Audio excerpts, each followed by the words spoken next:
Nobel public school ಬಸವಕಲ್ಯಾಣ್ ಪ್ರಾಥಮಿಕ ಹಾಗೂ ಪ್ರೌಢಶಾಲೆ ಸರ್ಕಾರಿ ಅಲ್ಪಸಂಖ್ಯಾತ ಬಾಲಕಿಯರ ವಸತಿ ನಿಲಯ ನಾರಾಯಣಪುರ ರಸ್ತೆ ಬಸವಕಲ್ಯಾಣ್ 2025-26ನೇ ಸಾಲಿನ ಪ್ರವೇಶ ಪ್ರಾರಂಭವಾಗಿದೆ. ಹೊಸ ಪ್ರವೇಶಕ್ಕೆ ಉಚಿತ ಕಿಟ್ ನೀಡಲಾಗುತ್ತದೆ. ಹೆಚ್ಚಿನ ಮಾಹಿತಿಗಾಗಿ 9986791928ಗೆ ಮೊದಲಿಗೆ ನಮ್ಮ ವೈರಿ ದೇಶ ಪಾಕಿಸ್ತಾನದ ವಿರುದ್ಧ ಇವತ್ತು ನಮ್ಮ ಭಾರತೀಯ ಸೈನಿಕರು ಭಾಳ ಯಶಸ್ವಿಯಾಗಿ ಇವತ್ತು ಅವರಿಗೆ ತಕ್ಕ ಪಾಠ ಕಲಿಸಿದ್ರಿಂದ ಎಲ್ಲ ಭಾರತೀಯ ಸೈನಿಕರಿಗೆ ಇವತ್ತು ಕೋಟಿ ಕೋಟಿ ನಮನಗಳನ್ನು ಸಲ್ಲಿಸುತ್ತೇನೆ.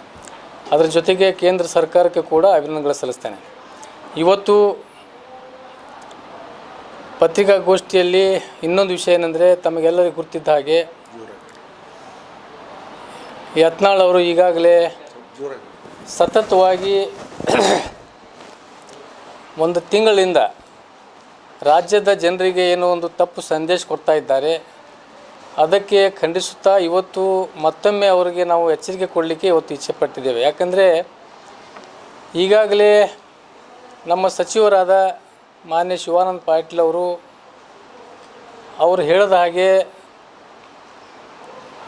ತಮ್ಮ ಅಪ್ಪಗೆ ಹುಟ್ಟಿದ್ದೇನೆ ತಿಳಿಸಿ ಇವತ್ತು ರಾಜೀನಾಮೆ ಸಲ್ಲಿಸಿದರು. ಅದರ ಪ್ರಯುಕ್ತವಾಗಿ ಅವರು ಕೂಡ ಆ ಸವಾಲನ್ನು ಸ್ವೀಕರಿಸಿ ಇವತ್ತು ರಾಜೀನಾಮೆ ಕೊಟ್ಟಿದ್ದರು. ಆ ರಾಜೀನಾಮೆ ಕೊಟ್ಟ ನಂತರ ಬಸನಗೌಡರ ಹೇಳಿಕೆಗಳು ಭಾಳ ವಿಚಿತ್ರ ಹೇಳಿಕೆಗಳನ್ನು ಇವತ್ತು ಯಾರೂ ಒಬ್ಬ ಹುಚ್ಚು ಸಹಿತ ಆ ರೀತಿ ಮಾತಾಡೋದಿಲ್ಲ. ಇವತ್ತು ಏನು ಹೇಳ್ತಾರಂದರೆ, ನಂದು ಕ್ಲಿಪ್ ನೋಡ್ರಿ, ನಾ ಹಂಗೆ ಹೇಳಿದ್ದಿಲ್ಲ, ಹಿಂಗೆ ಹೇಳಿದ್ದಿಲ್ಲ, ನಾನು ಬರೀ ಅಲ್ಲಿ ಹೋಗಿ ಸೋಲಿಸ್ತೀನಿ ಅಂತ ಹೇಳಿದ್ದೆ, ಅವರಿಗೆ ಕಾಶ್ಯಪ್ನವರಿಗೆ ಮತ್ತು ಶಿವಾನಂದ ಪಾಟೀಲ್ ಅವರಿಗೆ ರಾಜೀನಾಮೆ ಕೊಡೋದು ಹೇಳಿದ್ದೆ.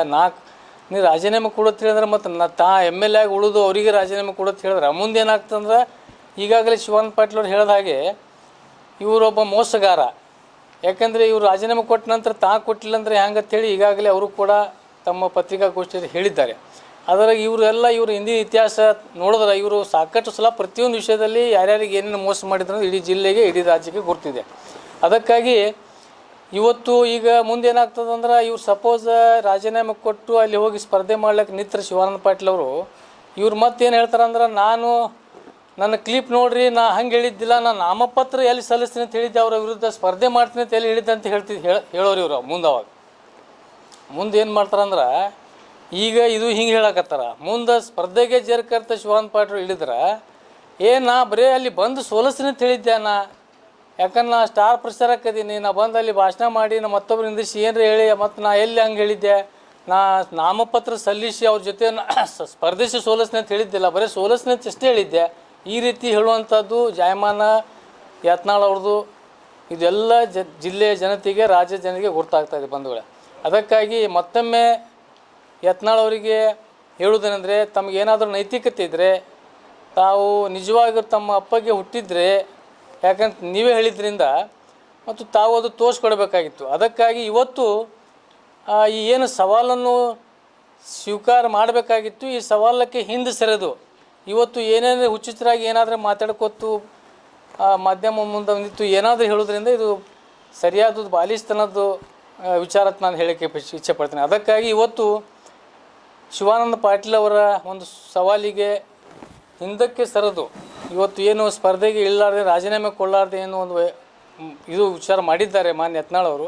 ಅದಕ್ಕಾಗಿ ಅವರಿಗೆ ನಾವು ಇವತ್ತೇನು ಮಾಡಾಕತ್ತೀವಿ ಅಂದ್ರೆ, ಒಂದು ಗಿಫ್ಟ್ ಇವತ್ತು ತಮಗೆ ತೋರಿಸಿ ಇವತ್ತೇನಾದ್ರೆ ನಾವು ಒಂದು ಗಿಫ್ಟ್ ಕಳಿಸ್ತಾ ಇದ್ದೀವಿ ಇವತ್ತು ಅವರಿಗೆ. ಅದು ಏನು ಗಿಫ್ಟ್ ಅಂದ್ರೆ,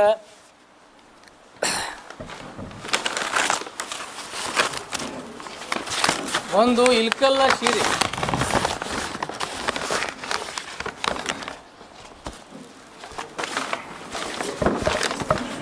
ಇಲ್ಕಲ್ಲ ಸೀರೆ ಮತ್ತು ಬಳೆ.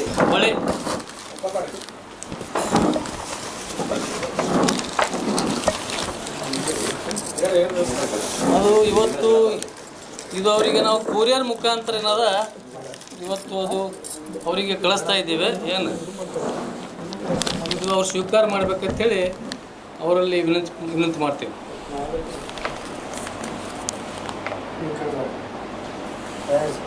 ಅದನ್ನ ಮರ್ಯಾದೆ ಮಾಡಿ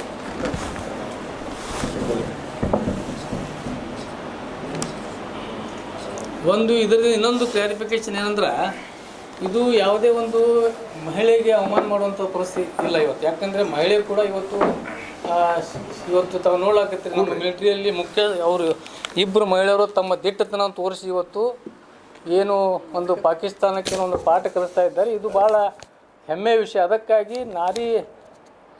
ನಾರಿ ಮುನಿರಿದ್ರೆ ಏನು ಹೇಳ್ತವಲ್ಲ ಎಮ್ಮಾರಿ ಅಂತ ಹೇಳಿ ಇದು ಅದಕ್ಕಾಗಿ ಕರಿಗೆ ಇದುವರೆ ಹುಟ್ಟು ಏನಾದ್ರು ಸ್ಪರ್ಧೆ ಮಾಡ್ತಾರತ್ತೆ ರಾಜೀನಾಮೆ ಕೊಡ್ತಾರ ಅಂತ ಹೇಳಿ ನಮ್ದೊಂದು ಇದರಿಂದ ಧೈರ್ಯ ಬರ್ತಾರೆ ಅಂತೇಳಿ ಏನೋ ಇದು